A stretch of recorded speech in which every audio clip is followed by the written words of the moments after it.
교회 생활을 할 때에 믿음 이야기를 굉장히 많이 하고 듣습니다. 그죠?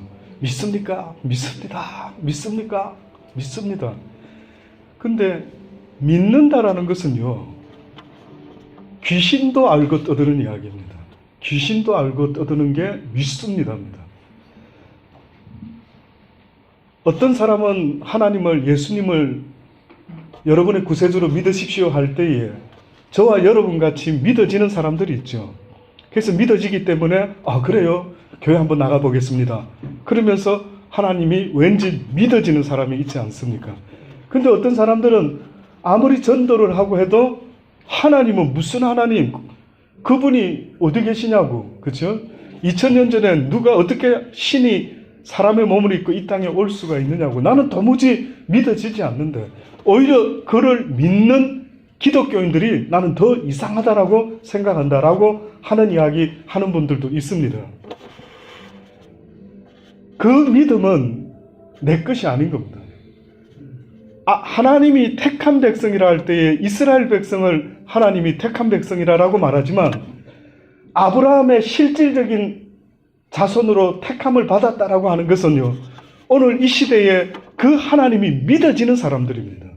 이게 택함 받은 증거라고 저는 믿습니다.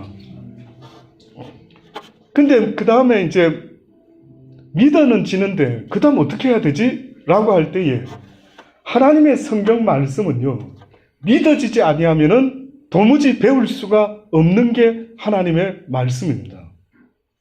그래서 여러분이 하나님이 믿어집니다라고 하면은 교회 일에 열심이고 열심히 참석하는 거 다 좋은데 궁극적으로 그렇게 교회 일에 열심을 내는 이유가 있다면은 하나님을 힘써 알아가는 겁니다. 하나님을 아셔야 됩니다. 하나님을 믿지 못하는 사람에게 아무리 성경 이야기를 해도 믿지 못하지만은 하나님이 믿어지는 사람이 그 다음 해야 되는 게 있다면은 하나님의 말씀을요, 힘써서 배우는 것입니다. 그래서 날마다 하나님의 말씀을 배우고 묵상하는 일에 힘을 쓰는 그런 우리의 모습이 되어야 될 줄로 압니다. 오늘 말씀해 보니 본문에 여호와께서 이같이 말씀하시되 지혜로운 자는 그 지혜를 자랑치 말고 용사는 용명을 자랑치 말고 부자는 그 부함을 자랑치 말라. 자랑하는 자는 무엇으로 자랑이라고요? 곧 명철하여 나를 아는 것과 하나님을 아는 것. 하나님 아는 걸 자랑해라는 겁니다. 야, 하나님이 이런 분이시구나. 와, 하나님 저런 분이시구나. 성경의 태초에 하나님께서 자신의 형상을 따라 인간을 지으셨다라고 했습니다. 하나님의 형상을 따라 지음을 받았다라고 하는데 성경에 보니까 하나님은 볼 수 있는 분이 아닌 겁니다. 하나님의 형상은 이렇다 저렇다 말할 수 있는 분이 아닌 거예요. 그런데 하나님의 형상을 따라 지음받았다라고 할 때 과연 어떤 형상일까라고 궁금해 보신 적이 있으십니까? 어떨까요? 하나님의 형상을 따라 우리가 지음받았답니다. 생김새도 다 다른데 잘생긴 사람, 못생긴 사람 과연 하나님이 나처럼 생겼단 말인가? 저 못난 저 사람처럼 생겼단 말인가? 잘난 저 사람들처럼 생겼단 말인가? 하나님의 형상이라고 할 때에 저도 처음에는 외적인 것에 하나님의 모습이 이런 건가? 라는 생각을 했지만요, 실질적으로 하나님의 형상이라 말할 때 그것은 바로 사랑의 형상을 말합니다. 사랑.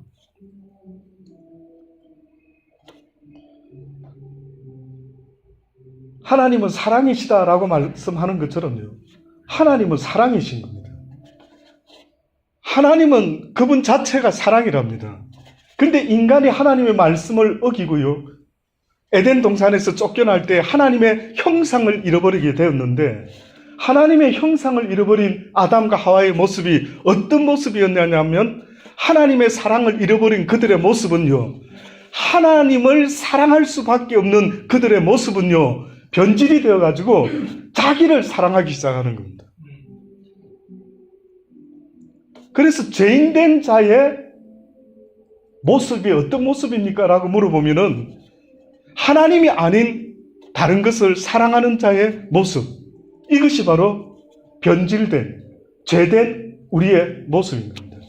그래서 지금 이 순간에도요, 무엇이 가장 죄입니까? 하나님이 가장 싫어하시는 죄가 과연 무엇입니까? 라고 물어보시면요, 저는 말씀드릴 수 있어요. 그것은 바로 하나님을 사랑하지 않는 죄. 지금 여러분이 번지수가 잘못되어 가지고요, 세상의 그 어떤 것들을 사랑해봤자 그 사랑은 나에게 주는 것이요, 만족을 줄 수가 없게끔 되어 있습니다. 하나님 외에 뭔가를 사랑하면 그 순간부터 불행이 시작되는 겁니다. 시골 마을에 어떤 사람이요, 남자와 여자가 너무 사랑해서 결혼을 했답니다. 근데 너무 사랑해서 결혼해서 산 지 얼마 되지 않는데 남편이 먼저 죽어버렸습니다. 사랑하는 남편이요. 부부십니까? 예, 될 겁니다. 그렇군요. 예. 그러면 딱 예화가 맞을 것 같습니다. 지금 사랑하기 때문에 결혼하시는 거죠? 예. 좋을 때입니다만은, 아마 조금 더 살아보면은, 내가 번지수를 잘못 찾은 건 아닐까, 이런 생각을 할 때가 있습니다. 왜냐하면은, 사랑하는 그 마음이 그 시골에 있는 두 사람이 똑같은 것 같았어요. 근데 결혼한 지 얼마 안 돼서 남편을 잃어버리게 됩니다. 그러면 아내 될 그 입장에서요, 너무 사랑하는 남편을 잃어버렸어요. 그 다음에 어떻게 될까요?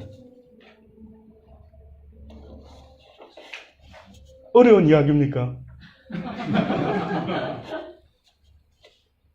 많은 청춘 남녀들이 나는 그대를 내 목숨을 다하고 뭐 힘을 다하면 내 남은 날 동안 그대를 막 내 몸같이 아끼며 사랑하리라, 이렇게 하는데요, 실상은 번지수가 잘못된 겁니다. 그래서 불행이 시작되고 있는 겁니다. 그 누구도 하나님이 아닌 어떤 것을 사랑하게 될 때에 그 사랑을 하는 내 마음을 응답해주고 채워줄 수 있는 사랑은 어디에도 없다. 어디에도 없습니다. 그래서 성경에는 하나님이 나를 사랑할 때는 어떻게 사랑해라고요? 마음을 다하고 목숨을 다하고 힘을 다하고 뜻을 다하여 주 너의 하나님을 사랑하라. 이것이 명령입니다.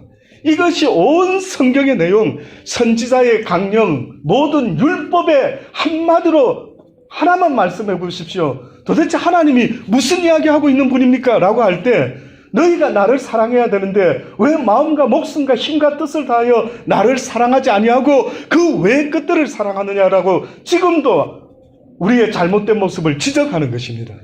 아담이 하나님 안에서 죄짓기 전에 하와를 만났을 때는 이런 내 뼈 중에 뼈요 내 살 중에 살이로다 라고 하면서 굉장히 세레나데를 부르며 하나님 안에서 죄짓기 전에는 그런 모습이었죠. 그런데 죄를 딱 짓고 나니까 아담이 변질이 되었어요. 하나님의 형상을 잃어버리고 말았어요. 잃어버렸더니만 보니까 어떻게 변질이 됐는지 보니까요, 갑자기 하는 말이 왜 선악과를 아담아 따먹었느냐라니 뭐라고 말합니까? 당신이 내가 언제 외롭다고 말한 적도 없는데 왜 당신이 지어준 이 여자가 이것을 먹으라 함으로 내가 어쩔 수 없이 안 먹고 싶었는데 먹었다라는 겁니다. 놀랍죠? 세상에 조금 전까지는 그대는 나의 뼈 중에 뼈요 살 중에 살이라다 라고 이야기를 했는데 범죄한 이후에는 갑자기 사람이 달라진 겁니다. 왜 그랬을까요? 어떻게 변질됐는데요? 어떤 모습에서 어떻게 변질이 된 건데요? 하나님을 사랑했고 내 이웃을 내 몸과 같이 사랑했는데 죄를 딱 짓고 나니까요, 나를 사랑하기 시작하는 겁니다. 나 살자고 변명하는 겁니다. 지금 이 시대에도 이 세상에도 수많은 사람이요, 나와 내 사랑하는 것들과 내 사랑하는 아내, 남편, 아이들, 가족을 위해서 살아가는 게 당연한 것처럼 그렇게 말하고 살아가고 앉아 있습니다. 얼마나 하나님이 화가 나셨으면은요, 내가 이 땅에 화평을 주러 왔는 줄 아느냐? 검을 주러 왔다. 뭐 너희 가족들끼리 오손도손 우리 가족들 뭐 안 다치면 됐지, 우리 가족들 잘 먹고 살면 됐지 하는 이야기들을 들으셨는지 화가 나신 거예요. 내가 이 땅에 화평을 주러 왔는 줄 아느냐? 아니라 금을 주러 왔다. 오히려 너의 사랑하는 모든 가족과 싸움과 분쟁이 일어나기를 더 원한다. 이것이 하나님이 우리에게 말씀하는 말씀입니다. 그 하나님에 대한 사랑을 곰곰이 생각해 보십시오. 내가 하나님을 얼마나 사랑하는지. 내가 무엇을 사랑하면은요, 그 말은 곧 그 사랑하는 대상에 대한 종이 되는 겁니다. 놀랍죠? 인간이라는 존재는요, 누굴 사랑한다라고 말할 때 사랑을 하기 시작하면 그 순간부터 나는 바뀌어버리고 마는데 내 신분은 어떻게 되느냐면 종이 되고 마는 겁니다. 집에서는 아마 지금 공주처럼 그렇게 엄마 아빠를 통해서 뭐 공주까지는 아닐지라도요 그렇게 사랑을 혹시 받고 계시죠? 당연하겠죠. 예. 사랑받고 그렇게 공주처럼 살고 있죠. 근데 누굴 사랑하게 되면 신분이 바뀐다는 거예요. 한 남정네를 사랑하는 바람에 공주로 대접받고 살다가 그 다음부터 신분이 바뀌어지는데 종의 신분이 되는 겁니다. 밥 짓지요, 빨래하지요, 애 낳아주지요, 뭐 신분이, 특히 저는 여자분들이 왜 결혼하는지 이해가 안 되는 겁니다. 저는요, 천국에 가면 남자보다 여자가 많다고 생각합니다. 예. 우리 남자들은요, 예수 그리스도의 신부의 모습을 계속 성경이 말하는데 이게 와닿지가 잘 않는 겁니다. 왜? 신랑은 돼봐도 신부는 안 돼봤기 때문에. 그런데 천국에 가면 틀림없는 진리는요, 여자분들이 많을 거라 저는 왠지 그 느낌이 듭니다. 왜? 여자분들은, 아내 되본 분들은요, 신랑을 사모하는 마음, 그렇죠? 그 사랑에 목숨을 건 그 마음은 남자들은 잘 몰라도 여자분들은 압니다. 맞습니까? 저는 여자는 안 돼봐서 잘 모릅니다만은 별로 동의 안 하시는 것 같은데 좋습니다. 뭐 안 하셔도 상관없습니다. 그러니 여자 입장에서는 공주로 집에서 잘 그렇게 이쁘게 키웠는데, 배 집사님 딸이 있습니까? 네, 있습니다. 있습니까? 얼마나 이쁘겠습니까? 전 딸이 없어가지고 아들만 셋입니다. 네. 이쁘죠? 근데 이 이쁜 딸이 어느 날 웬 남정네를 사랑한다라는 그 이유 하나로 결혼을 하겠다라는 겁니다. 집을 나가겠다라는 겁니다. 안 돼! 그랬을 때 어떻게 반응할까요? 쉽지 않을 겁니다. 호적을 파주세요, 아빠. 나가겠습니다. 기꺼이 뭐, 이제는 아빠가 아니라 무엇에 의해서, 사랑에 의해서 모든 걸요, 버리는 겁니다. 와, 대단하죠? 대단합니다. 그래서 누군가를 사랑한다라는 것, 이거는 쉬운 이야기는 아니지만, 누군가를 사랑한다는 것, 곧 그것의 종이 된다라는 겁니다. 그래서 성경에 보면 하나님도요, 세상을 이처럼 사랑하사, 우리를 이처럼 사랑하사 독생자 예수 그리스도를 보내주셨는데, 예수님이 이 땅에 오셔서 하는 말이, 나는 섬김을 받으러 온 자가 아니라 오히려 섬기고 내 목숨까지도 주기 위해서 내가 이 땅에 왔다라고 그렇게 말하지 않습니까? 그러니 여러분 생각해 보세요. 내가 누구를 사랑하는 그 순간부터 내 인생은 없어지는 겁니다. 그 사랑을 위해서 살다가 명예롭게 그 사랑을 위해서 죽을 뿐인 것이죠. 하나님은 그걸 알기 때문에 나 외에 어떤 것도 사랑해서는 안 된다. 안 된다라는 거예요. 그건 하나님이 정해놓은 법인 것입니다. 불쌍한 인생들아, 네가 나에게 와야 될 사랑을 아내에게, 남편에게 향하면은요, 집착이 되는 겁니다. 아내 여러분, 결혼해서 살고 계시죠? 내 남편이 내가 그대를 향한 그 간절한 사랑이 참으로 나는 모든 걸 줬다라고 생각하는데, 그 남편이 주든가요? 만족시켜줍니까? 당신 사랑이 너무 넘쳐 나한테. 왜 이렇게 잘해주는 거야? 그렇습니까? 네. 너무 아니라고, 우리 너무 이렇게 남편 안 계신 모양이죠, 여기. 예, 집에 가서는 그렇게 하지 마십시오. 막 너무 공감을 하시는 거예요. 사람이요, 만족시켜 줄 수 없습니다. 저도 살아보니까 내 아내가 나를 만족시켜주는 그런 어떠한 기대를 하는 내가요, 어느 날 잘못됐구나를 깨닫기 시작하더라고요. 이제 기대하지 않습니다. 이제 기대하지 않고 어떻게 하면 내가 그리스도처럼 나는 죽고 기꺼이 그리스도의 사랑으로 저 여인을 섬겨줄까? 와, 저는 절대 이런 생각 하지 않으리라 생각했는데 저가 바뀌고 있더라고요. 여러분은 이해 못할 겁니다. 어떻게 보면은. 예. 그래서 어느 순간에 저 마음은요, 내가 아내에게 너무 기대를 한 모양이다. 이것은 하나님이 기뻐하는 그 삶의 모습이 아니었는데, 그래서 이제서야 겨우 어떻게 보면 얼마 되지 않았서부터 더 확실하게 오직 내가 사랑해야 될 유일한 분은 오직 하나님이시다. 그래서 하나님이 오늘 이 예레미야서에 뭐라고 말씀하냐면, 너희가 이제는 자랑해야 될 것이 무엇인지를 생각해봐라. 이 진리를 깨닫고 이 진리로 인하여 내가 하나님이 어떤 분인지를 깨닫고 살아가는 이것이 이제 너희의 자랑이 되어야 된다.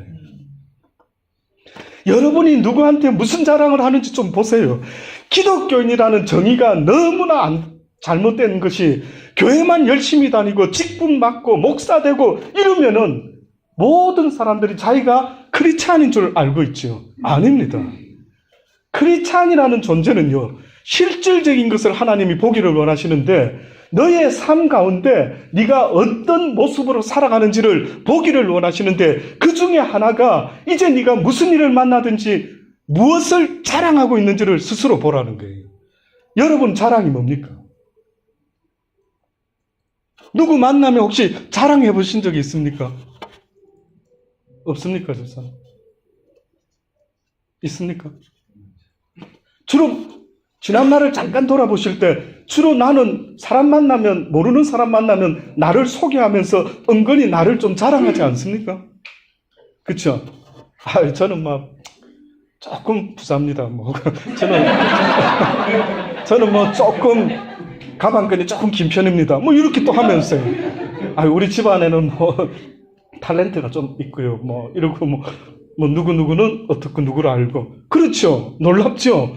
이상하게 하나같이 사람들은 뭔가 자랑거리를 생각해내면서 사람들이 나를 어떻게 좀 괜찮게 봐주기를 계속 자랑하는 게 나오지요. 그런데 그 자랑이요, 지금 물어보시는 겁니다. 하나님은 너는 이제까지 살아가면서 나를 자랑해 본 적이 있느냐는 겁니다. 혹시 내 자랑은 내가 예수 그리스도를 믿는 것, 그래서 그 말씀대로 지금 살고 있는 내 삶은 너무나 내가 생각해도 저의 자랑이요, 저의 기쁨이요, 저의 즐거움이요, 저의 감사의 이유, 내 삶의 이유가 됩니다라고 혹시 그렇게 말을 하는 분들이 있습니까? 어느 목사님이요, 호주 목사님인지는 모르겠습니다. 호주에서 목회하시는 분인지는 모르겠는데 골프를 배우기 시작했답니다. 골프를. 그래서 골프를 배우기 한참 시작하는데 너무 재미있었던 모양이죠. 어느 날 주일날 아침에 이제 예배드리러 가야 되는데 아침에 일어나서 창밖을 보니까 날씨가 너무 좋은 겁니다. 골프 치기에. 오늘 날씨 왠지 골프가 땡긴다라는 느낌을 받으시면서요, 갈등을 잠깐 했다가 어떤 결정을 했느냐면 골프 치러 가야겠대. 그래가지고 부교육자한테 전화를 해가지고요, 나 오늘 몸이 조금 안 좋아서 근데 좀 예배 좀 인도해주고 내가 좀 쉬어야 될 것 같다. 자, 이렇게 말을 하고요, 그 목사님이 골프를 치러 간 겁니다. 그때 하늘나라에서 천사와 예수님이 보고 계셨습니다. 보고 계시면서 천사가 예수님께 말합니다. 예수님, 저 목사 조금 혼 좀 내줘야 되지 않겠습니까? 그러니까 예수님이 그렇지 하고 이제 끄떡끄떡 하시는 거예요. 그래서 이제 이 천사가, 어떻게 예수님이 저 목사를 혼을 내실까 하고 좀 기대감을 가지고 지켜보고 있었습니다. 근데 특별한 게 없이 골프장까지 잘 가가지고요, 1번 홀에서 힘차게 목사님이 스윙을 했던 모양입니다. 저는 사실은 필드에 가본 적이 없어요. 골프를 호주 살면서도 그거 잘 모릅니다. 어느 교인이 한번 골프 연습장을 하는 교인이 있어가지고 옛날에 거기서 골프공을 몇 번 쳐본 게 태어나서 처음이자 마지막이었는데 일본 홀이니 뭐니 그 무슨 차이가 있는지 전 그건 또 사실은 잘 모르는데 아마 이 목사님이 일본 홀에서 힘차게 스윙을 했는데 한 350야드를 날아가가지고요 홀인원이 됐다라는 겁니다. 그 어렵습니까? 어렵습니다. 홀인원이 딱 된 겁니다.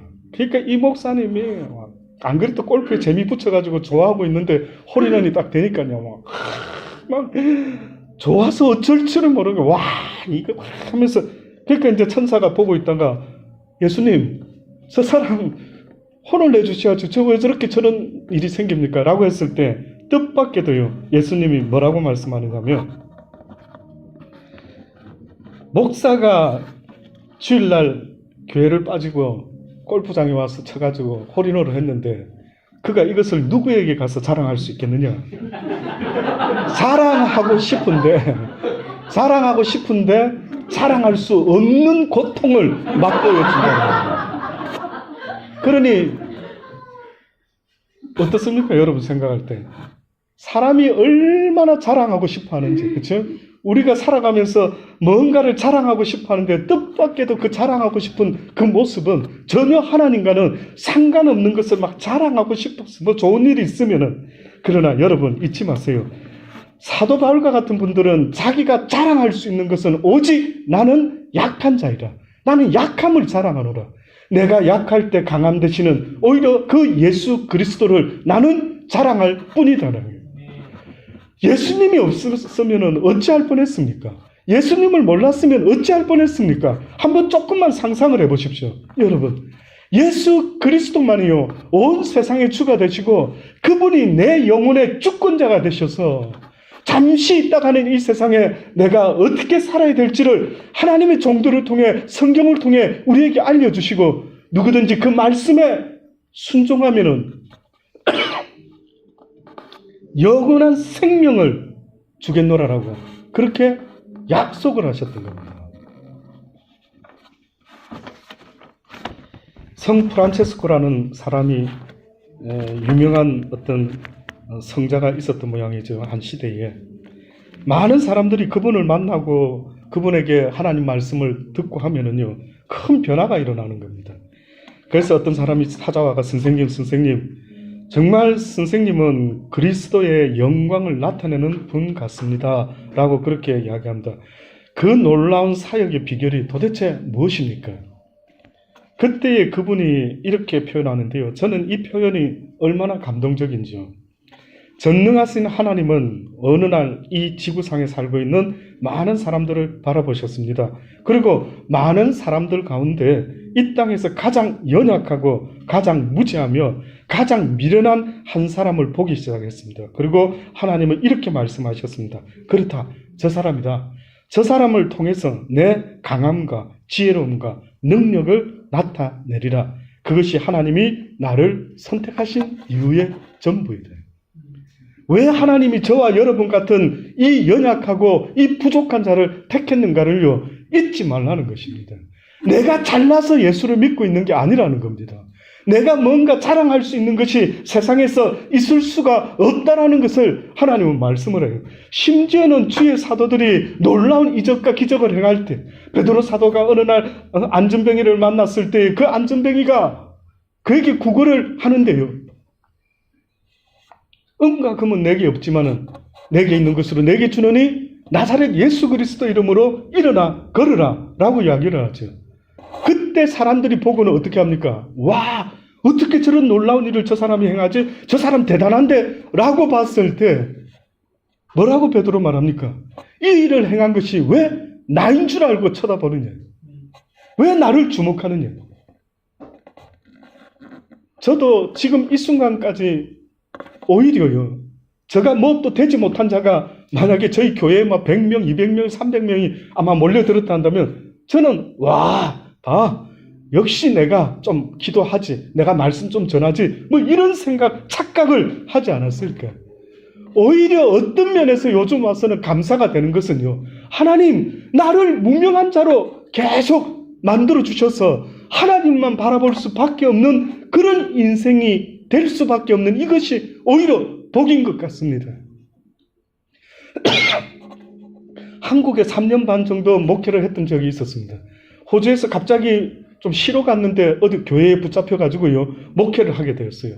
그때 제가 찬양 인도하는 여자 전도사님을 세운 적이 있습니다.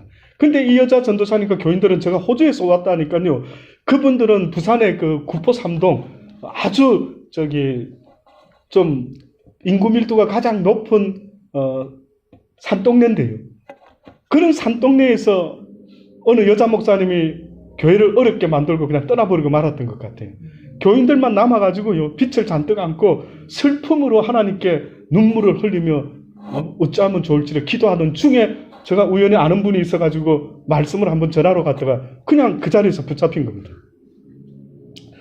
비자도 관광비자로 갔다가 붙잡혀가지고요, 거소증 만들어서 3년 반 동안 그곳에 있었던 겁니다.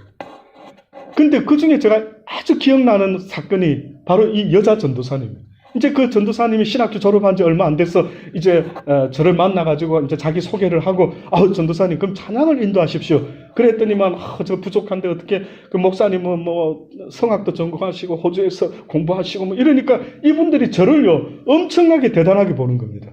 안 그렇겠습니까? 한 번도 호주 시민권자, 호주 사는 사람을 옆에서 본 적이 없대요, 가까이에서. 근데 이렇게 만나진 겁니다. 그러니까 그분들 입장에 신기한 겁니다. 와, 호주에 사는 사람이 이 산동네로 왔다, 목사가. 그 와가지고 막 붙잡아야 되겠다 했는지 어쨌든 같이 섬기게 됐어요.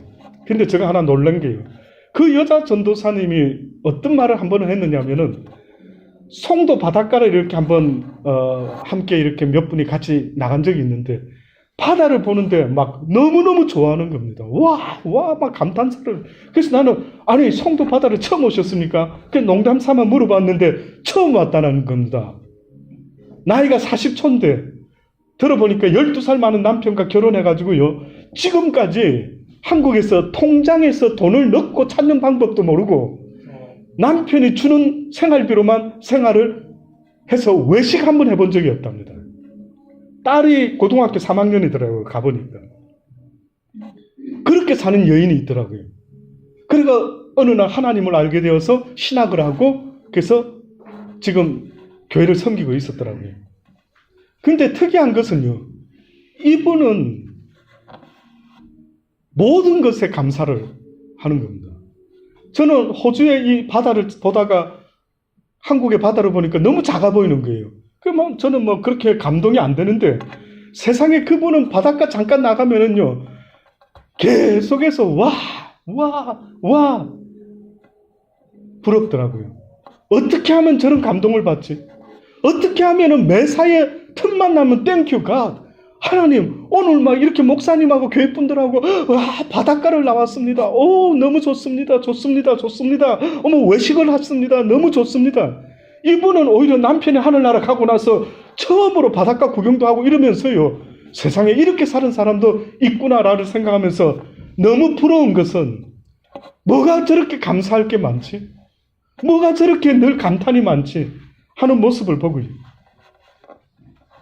늘 그러더라고요. 목사님, 저는 배운 것도 많이 없고 저는 너무나 부족한 사람인데 하나님이 저를 이렇게 예수 믿게 해주시고 이렇게 하나님께서 은혜를 베풀어 주신다. 얼마나 기도 생활도 잘하고 얼마나 영적인 하나님과의 교통이 얼마나 좋은지요. 그렇습니다. 여러분과 제가 자랑해야 될 것은요, 갈라디아 6장에 있는 말씀 11절로부터 보면은, 내 손으로 너희에게 이렇게 큰 글자로 바울이 하는 말입니다. 쓴 것을 보라. 무릇 육체의 모양을 내려 하는 자들이 억지로 너희로 할례받게 함은 저희가 그리스도의 십자가를 인하여 핍박을 면하려 함뿐이라. 다시 말하면 할례라고 하는 의미는요, 아무것도 아닌 겁니다. 할례 받았다 해서 하나님이 사랑하고 할례 안 받았다고 해서 안 사랑하고 하는 건 아닌데, 그들이 할례 받은 이유는 육체의 모양을 내려고 한대.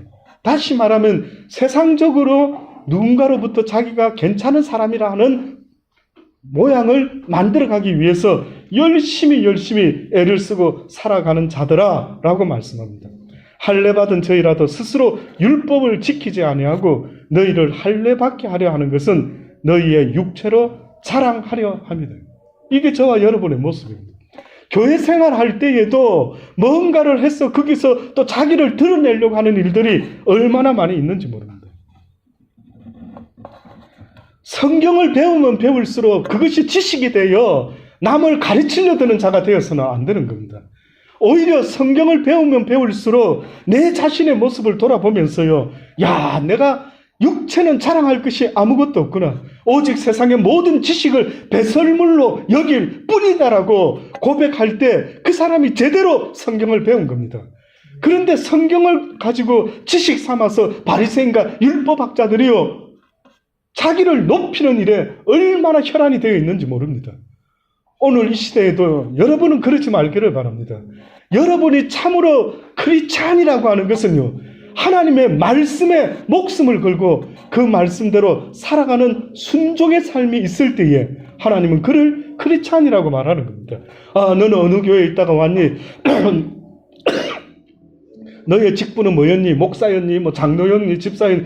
이것으로 하나님 앞에서 칭찬받는 것이 아니라는 것입니다. 네가 내 말에 얼만큼 순종하며 살아왔느냐, 이것이요 하나님이 보고자 하는 기준이라는 사실을 잊지 마세요. 어느 날 히스기야라는 왕이요, 종교개혁을 하고 유다 왕 중에 몇 안 되는 괜찮은 왕이었습니다. 근데 그가 어려운 일이 있을 때 어떤 자세를 늘 취하며 살아왔던 사람이었냐면은 하나님 앞에 회개 기도를 하는 사람이었어요. 여러분, 왜 예수님이 이 땅에 오셔서 처음으로 공생에 사실 때 외쳤던 말씀이 회개하라, 천국이 가까웠다. 왜 회개하라라고 외치셨을까요?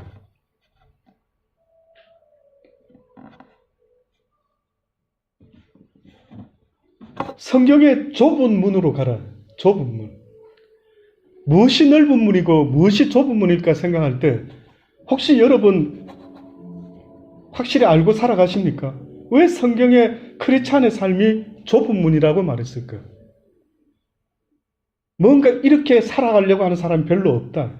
상당히 어려운 길이다. 왜 어렵다 그랬을까? 예수님이 어느 날 뭐라고 말씀하냐면 너희가 나의 제자가 되기를 원하면은 너를 부인하고 날마다 내 십자가를 지고 나를 따르라. 나를 부인하는 것. 또다시 말하면 회개하는 것을 말합니다. 나를 부인하는 게 뭡니까? 하나님의 말씀에 순종하고 내 뜻대로 하지 마옵소서, 내가 아버지의 뜻대로 되기를 원하나이다. 그러면 내 뜻대로 안 될 때는 아버지의 뜻이 이루어지겠지라고 순종하며 살아가야 되는데 우리는 내 뜻대로 안 되면 화가 나는 겁니다. 내 뜻대로 안 되면 열받는 겁니다.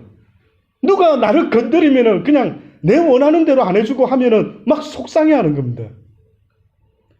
그러면은 오히려 하나님 말씀에는 순종하지 못한다면은요, 오늘도 내가 내 뜻대로 살아보려고 혈기를 부렸구나 깨달아지면은 오히려 회개할 수 있는 모습.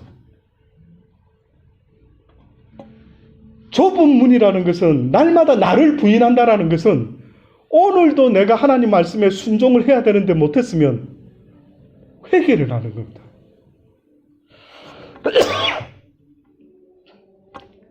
이 회개에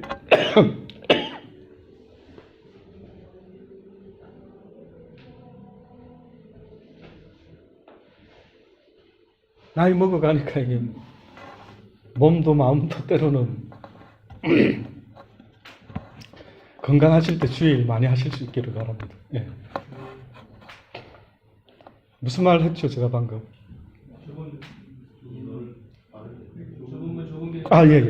예. 그 좁은 문이라 그러시고, 일로 가는 사람이 별로 없다. 이렇게 사는 사람이 별로 없다라는 겁니다. 그래서 제가 왜 예수님은 내 제자가 되려고 너를 부인하고, 아니 내가 나인데, 내가 생각한다, 고로 나는 존재한다는데, 내가 나를 부인하면 내 존재가 없어지는데, 이 존재라고 하는 것은요, 지금도 여러분이 쏟고 있는 게 뭐가 있느냐 하면, 바울을 잘 말씀을 들어보면 바울이 그걸 깨달은 거예요. 어느 날 하나님을 알고 보니까 자기 속에 두 법이 있다라는 겁니다. 육신의 또 다른 법이 있고 성령의 또 다른 심령의 법이 있는데, 이 두 법이 서로 싸우고 있다라는 겁니다. 하나님의 법을 섬기고 하나님의 성령의 소욕을 쫓으려고 하면 육신의 소욕이 방해하고, 이 서로가 둘이 하나 되지 못하도록 날마다 싸우고 있는 거예요. 다시 말하면 죄된 우리가, 이 사단이 우리를 갖다가 우리를 이렇게 삼키려고 날마다 나를 사로잡아 오는 것을 본다. 바울이 그랬죠. 뭘 봤을까요? 날 사로잡아 오는 그 사망의 법.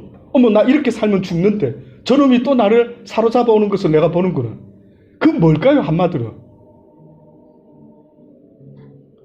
사단은 지금도 너를 위해서 살아라는 거예요. 너를 위해서 살아라. 너의 사랑하는 모든 것들을 위하여 살아라고 계속해서 이야기를 하는 겁니다. 그러니 제가 깨닫기는 바울이 사망의 법이 또 나를 사로잡아 오는 것을 내가 보는도다라고 하는 것은요, 날마다 이 육신의 법은 나를 위해서 살아라고 계속해서 이야기하는 겁니다. 한번 심각하게 생각해 보십시오. 그래서 우리가 지난주에 부활절 고난주간 보냈는데, 모든 성경의 하나님의 종들이 뭐라고 고백하느냐 하면, 예수님이 십자가에 돌아가신 것은 누구 때문이라고? 나의 죄 때문이다. 그래서 이제는 내가 나를 위해 살지 말고 하나님에 대하여 살게 하렵니다. 이제는 내가 죄에 대해서는 죽고 하나님의 생명에 대해서 살아가는 것. 이것이 성경이 말씀하고 있는 것 아닙니까? 요한일서 끝으로요, 2장 15절로 보면, 이 세상이나 세상에 있는 것들을 제발 사랑하지 말아라. 누구든지 세상을 사랑하면 아버지의 사랑이 그 속에 있지 아니하니, 이는 세상에 있는 모든 것이 육신의 정욕과 안목의 정욕과 이생의 자랑이니 다 아버지께로 쫓아온 것이 아니요 세상으로 쫓아온 것이래. 이 육적인 삶은요, 모두가 다 세상으로 쫓아온 것이래. 죄짓고 난 이후로부터 특히 뭔가 하나님의 크신 계획이 있었는데, 이 땅의 삶은요, 영원한 것을 유업으로 받을 수가 없는 모양입니다. 그래서 이 땅의 삶이 너희들에게 있어서 그 어떤 것도 사랑치 말고 오직 하나님과 영원한 생명과 그의 나라를 사모할 수 있게 되기를 원한다라고 계속해서 말씀하고 있는 것입니다. 세상으로 쫓아오는 것이니 이 세상도 그 정욕도 지나가되 오직 하나님의 뜻을 행하는 이는 영원히 거하리로다. 사랑하는 여러분, 기왕 예수 믿으려면은요, 하나님을 자꾸만 알아가셔야 됩니다. 네? 이 세상에서 제가 살다가 무슨 컴퓨터에 문제가 있으면 컴퓨터 잘하는 사람 연락합니다. 우리 교회 어떤 전도사님이 컴퓨터가 좀 회계 문제가 생기고 하면 연락드리지 않습니까? 회계에 관계되는 거. 또 다른 거 무슨 자동차에 관계되면 또 누굴 찾지요? 제가 한번 여쭤볼게요. 인생에 고민이 있을 때, 결혼해봤더니 이게 아닌데, 내지는, 왜 이렇게 외롭지? 왜 이렇게 유도 없이 짜증나지? 왜 이렇게 뭐가 답답하지? 이럴 때 누구를 찾느냐고요.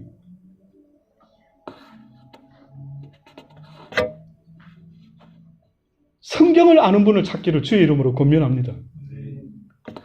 성경을 아는 분하고 대화를 해야지. 하나님이 뭐라고 말씀하는지. 그러니 지금 이 순간에도 여러분이 힘든 모든 부분은요, 하나님을 모르는 무지 때문에 생기는 겁니다. 저는 회계사가 아니기 때문에 그쪽에 뭘 모르면은요, 혼자 걱정 근심 다 합니다. 이거 어떻게, 뭐지? 이게 어디서 날라왔지? 이러고 앉아 있는 거예요. 마찬가지입니다. 악한 사단도 우리를요, 자기 손에서 막 두려움을 주면서 인생이 아주 행복하지 못하고 감사하지 못하고 기뻐하지 못하도록 이끌어가기 위해서는 우리를 무식한 놈으로 만들어놔야 되는데, 그렇게 하려면 성경을 못 듣게 만들고 못 읽게 만들고 못 배우도록 만드는 겁니다. 하나님을 믿는 것은요, 귀신도 그렇게 믿고 떠드는 것입니다. 어디 가서 제발 주여 믿습니다, 아멘, 할렐루야, 특히 전화하자마자 할렐루야 막 가끔씩 깜짝깜짝 놀랍니다.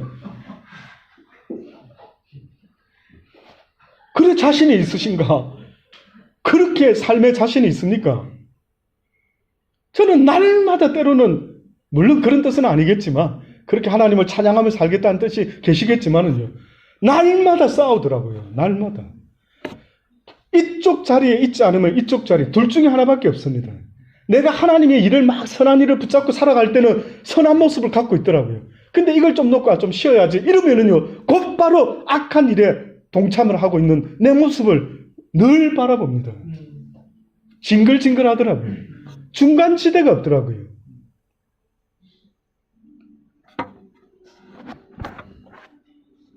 사랑하는 여러분, 하나님을 아는데 힘쓰시기 바랍니다. 저는 육신이 연약한 베너핏이 있습니다. 건강한 목사님들은 활동 많이 하시겠죠. 그러나 저는 그 대신요, 묵상을 많이 합니다. 생각을 많이 합니다. 같은 성경을 읽어도요, 여러분이 회개사면은 회개 공부를 항상 새로 바뀌는 법을 배우듯이 저 목사 아닙니까? 그 성경을 누구보다도 잘 알아야죠. 누구보다도 내 하나님의 마음을 잘 알아가지고 모르는 이들에게 저도 세일해야죠. 우리 하나님이 이런 분이에요. 성경은 이걸 이야기하고 있더라고. 그래서 돈이 생기나 생기지 않더나 복음을 전하는 겁니다. 저는 여기 와가지고요, 저 짜장면 한 그릇 내지는 뭐 조금 얻어먹은 게 있습니다. 뭐 그 누구도 저한테 목사님 뭐 와주셔서 은혜 받았습니다 하고 뭐 건사하게 뭐를 대접해주고 뭐 하나도 없습니다. 그래도 나오는 거 보십시오. 물론 여러분 생각할 때 목사님이 뭐 안 바쁘시니까 뭐 나올 수 있겠다. 그럴 수 있겠죠. 근데 저는 지금까지 한 가지 지키는 거는요, 복음 전하는 곳에 한 사람이 있든 두 사람이 있든 달려갑니다. 누가 나 좀 보자 그러면은 만나가 앉아가지고 하루 종일이라도 하나님 이야기 나누죠. 이 제한된 시간에 뭘 이것저것 다 말씀드리려니까 얼마나 시간이 없는지 모릅니다. 마음만 급하고.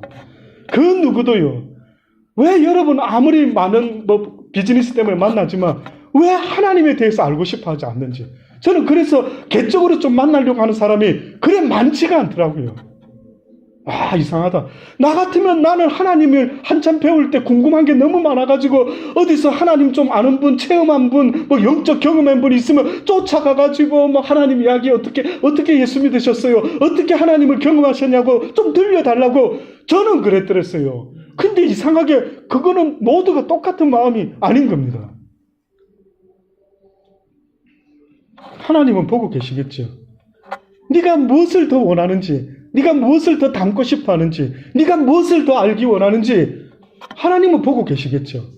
사랑하는 여러분, 주변에 하나님의 사람이 있다고 느껴지는 사람이 있으면은요, 세상 이야기는 이제 그만 좀 하고요, 붙잡고 하나님 이야기하고, 요즘 같은 인터넷 시대에 유튜브에 찾아보면은 하나님의 사람들이 얼마나 많이 있는지 모릅니다. 외국의 귀한 분들도 저도요. 특히 옛적 그 선한 길이라는 사이트를 운영하는 분이 있으시더라고요. 그게 올려놓은 거 다 보십시오. 그게 한 번은 그 사이트 운영하는 여자분이요, 자기 육성으로 미국에서 일어나는 어떤 중요한 이슈에 대해서 통역을 해가지고 하는 게 있었어요. 자기 소개를 잠깐 간단하게 하는데 나는 그 사람 본 적도 없는데 와닿는 거예요. 심령이. 이 하나님 사람인데? 저런 말하는 거 보니까 뭔가 있는데? 보니까 올려놓은 모든 메시지와 목사님들이요, 거짓말 같겠죠. 저가 좋아하는 분들이 다 있는 겁니다. 와, 그것도 어려운데. 좀 한두 가지는 있어도 또 조금 다른 것도 있을 텐데, 너무 신기하고 제가 놀란 거는 옛적 그 선한 길이라는 다음 카페를 운영하는 분이 있는데 너무 귀하더라고요. 사랑하는 여러분, 살아가는 날 동안 주신 이 믿음을 붙잡고요, 어떤 믿음에까지 도달해야 되느냐면 여호와를 아는 일에 힘써 나갈 때에 장성한 믿음의 분량까지 이르러내는데, 그 장성한 믿음의 분량은 여호와를 경외하는 믿음까지 가야 됩니다. 그래서 아브라함이 처음에 본토 친척 아비 집을 떠날 때 기꺼이 떠나면서 모든 것들을 다 버려두고 갔었어야 되는데 조카 데리고 가축을 챙겨서 그렇게 떠나지 않습니까? 그랬더니만 가뭄을 만나가 모든 걸 다 잃어버려요. 그때 그가 계속해서 하나님께 배워가는데 나중에 그가 어느 정도로 바뀌어지느냐 하면은 말도 안 되는 하나님의 말씀에 순종하는 자가 되고 맙니다. 믿음이 필요한 것은 믿을 수 없는 상황을 접할 때 필요한 게 믿음입니다. 그래서 하나님은 우리에게 평화로울 때 믿음을 키워나가라. 오히려 쉽지는 않지만 기회 있을 때 말씀으로 무장해서 하나님의 그 믿음, 대한 믿음이 자라가라고. 어디까지? 장성한 믿음의 분량까지. 또다시 말하면 여호와를 경외하는 믿음까지. 그래서 이삭을 바치라 할 때 말도 안 되는데 와이프한테 언언했다 안 했다? 안 했다. 놀랍지 않습니까? 와이프한테 여보 내가 어제 기도 중에 갑자기 하나님이 우리 이삭이를 제물로 갑자기 바쳐래. 이렇게 말했어야 되지 않습니까? 부부니까. 근데 보세요. 아브라함의 믿음은요. 공유했던 믿음이 아닌 겁니다. 아내를 너무 믿지 마시기 바랍니다. 이 세상에 하와 때문에 죄가 들어왔다고 성경이 말하지 않습니까? 여인들이요. 회개하시기 바랍니다. 아담을 돕는 배필로 주어졌더니만은 세상에 아담으로 하여금 아마 아브라함이 하와한테 여보 하나님이 말씀하시는데 우리 하나밖에 없는 아들 바쳐래. 그랬으면은요 하와가 뭐라고 말했을까요? 누구 아기 있는 서준이를 바치거라 뭐 이렇게. 우리 사모님은 믿음이 좋아서 아버지의 뜻이 이루어질지어다 뭐 이렇게 나올 수도 있겠지만은 세상에 보통은 만약에 남편이 여보 바치래 이러면은 거의 반대했겠죠. 그런데 뜻밖에도요 아브라함의 믿음이 바뀌어져 버렸어요. 딱 하나님의 말씀을 듣고 사람하고 언언도 하지 않고 데리고 모리아산으로 올라가 버려요. 그때 하나님이 뭐라고 말합니까? 아브라함아 이제야 네가 나를 경외하는 줄 알았다. 이제야 네가 네 믿음이 여호와를 경외, 두렵고 떨리는 마음으로 섬기는 겁니다. 내가 막 살고 싶어도 주님 때문에 함부로 못 사는 겁니다.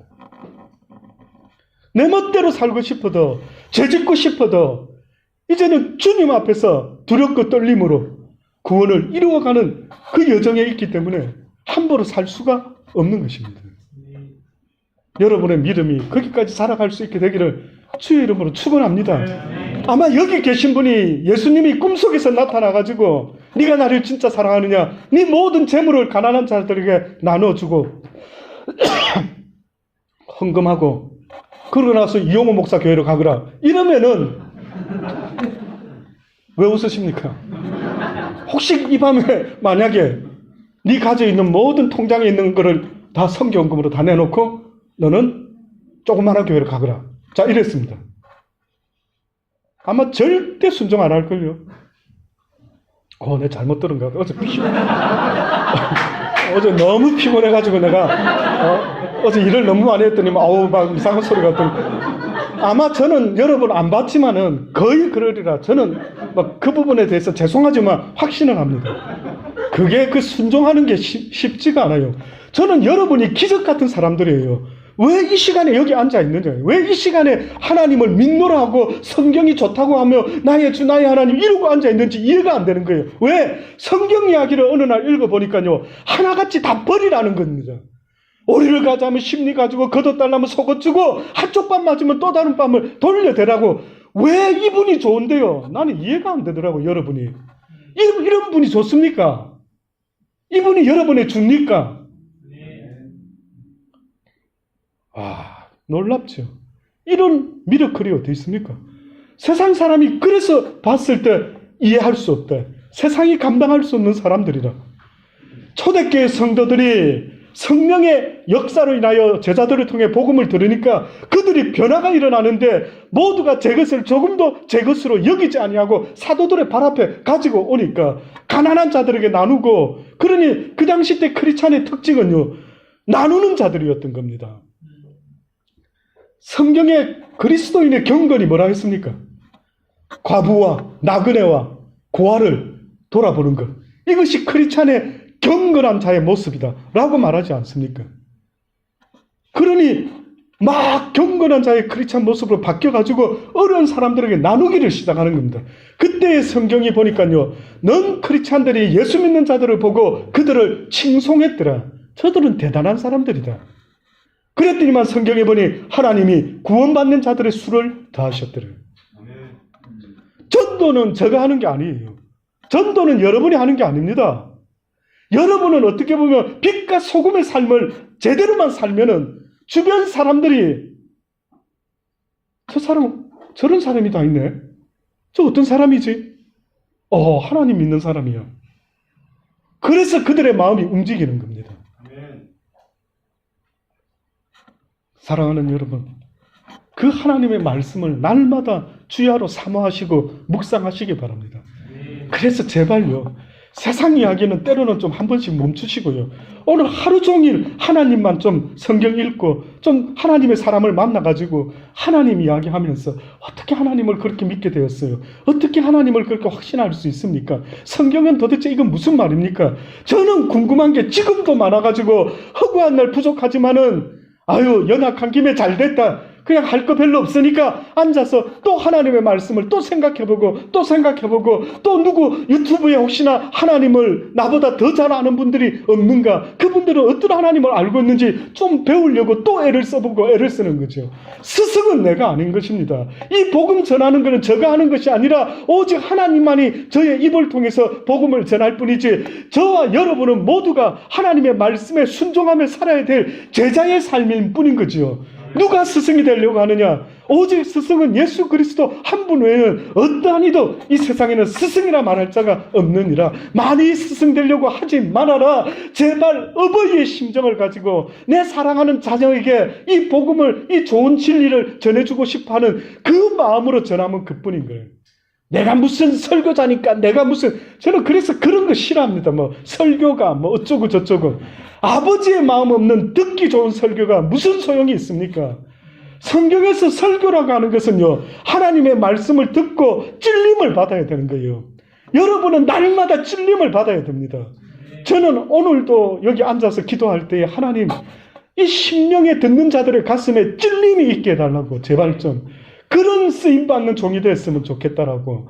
여러분, 말씀을 듣고 가슴에 찔려야 되는 거예요. 화인맞은 양심은 찔림이 없죠. 그런데 이렇게까지 말하는데도 성경을 내가 얼마나 봤든가 좀 돌아보고 찔려하며, 내가 쓸데없는 소리만 늘 내 일주일 생활이 너무 많구나. 이제는 좀 내 입에서 좀 하나님을 찬양하고 하나님의 사람들을 좀 가까이 지내야 되겠다. 누구랑 가까이 지내는데요, 여러분이? 주변에 누구하고 그렇게 맞는데요? 누구하고 그렇게 통하는데요? 그 사람이 누굽니까? 그 사람을 보면 나를 아는 거죠. 하나님의 사람들 맞습니까? 하나님을 좋아하고 즐거워하고 악을 싫어하고 어떤 모양이라도 함부로 말하는 걸 조심하고 그럴 수 있는 모습이 되어야 되는 것입니다. 그거 말고 같이 있는 게 살아보니까요, 여기 제가 가장 많이 살고 있는 것 같습니다. 그렇죠? 제가 고백합니다만 살아보니까 모든 것이 헛되고 헛되니 모든 것이 다 헛되다. 해 아래서 누가 나 알아주는 것도, 너 대단한 일 했다 해봤자 과연 그게 무엇이 그래 대단할까? 오직 하나님께서는 너 영혼을 나에게로 바쳐라는, 평생 내 영혼을 어찌하면 내가 주님께 드릴 수 있을까? 주님이 받으실 만한 제물이 될 수가 있을까? 이 외에는 어떠한 것도 없다는 사실을 잊지 마시고, 이제 여러분이 살아가시면서 자랑할 것이 있다면 오직 주님만을 사랑하는 저와 여러분 되기를 간절히 바랍니다.